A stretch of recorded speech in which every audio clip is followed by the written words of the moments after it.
High, আমি অরিত্র। লাইফে ups and downs তো চলতেই থাকবে, কিন্তু তার মধ্যে খুশি অলওয়েজ মেনটেন করতে হবে। হ্যাপি লাইফ মেনটেন করা খুব কঠিন ব্যাপার না, খুবই ইজি। নিজেকে হ্যাপি রাখো, তাহলেই তুমি সব থেকে খুশি থাকবে। আনন্দ সহকারে যতটা আমরা নতুন বছরকে ওয়েলকাম জানাই, দুঃখ কষ্ট সমস্ত কিছু ভুলে, তেমনই সময় এসে গেছে এই বছরটাকেও টাটা করার আর নতুন বছরকে ওয়েলকাম জানানো। এই বছর আমাকে অনেক কিছু দেখিয়েছে, অনেক কিছু শিখিয়েছে, আর আমাকে আরো স্ট্রং বানিয়েছে। বয়সের এমন একটা দোরগোড়ায় এসে দাঁড়িয়েছি যেখানে মনে হয় লাইফটাকে একটু ভালোভাবে এনজয় করি। তার কারণ এখন এনজয় না করলে আমি আর কবে এনজয় করব? সারা বছর ঝগড়াঝাটি মারামারি সমস্ত কিছু কাটিয়ে বছরের শেষে এসে সবাই একসাথে বছরটাকে এন্ড করাটাই সব থেকে মোস্ট ইম্পর্ট্যান্ট। এবছর একটা জিনিস খুব ভালোভাবে রিয়েলাইজ করেছি, হিংসা কতটা ক্ষতিকারক। এখন সবটাই সোশ্যাল মিডিয়া কার ফলোয়ার্স বেশি, কার ফলোয়ার্স কম, মানুষ এগুলো নিয়ে জাজ করে।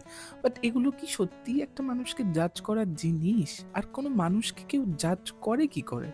অবশ্য যাদের জাজ করার কাজ তারা জাজ করুক, আমার তাতে কোনো যায় আসে না। যাই হোক, এসব কথা নয় পরেই রাখলাম, কারণ এদেরকে পাত্তা দিয়ে আমার কোনো লাভ হবে না, কারণ আমি আমার মানুষকে নিয়েই থাকতে পছন্দ করি। যাই হোক, অনেক বলে ফেলেছি। বছরের শেষে এসে একটা কথাই বলতে পারি, সবাই ভালো থেকো, সবাইকে ভালো রাখার চেষ্টা করো, আর কারোর সাথে টক্সিসিটি জিনিসটা শেয়ার করো না।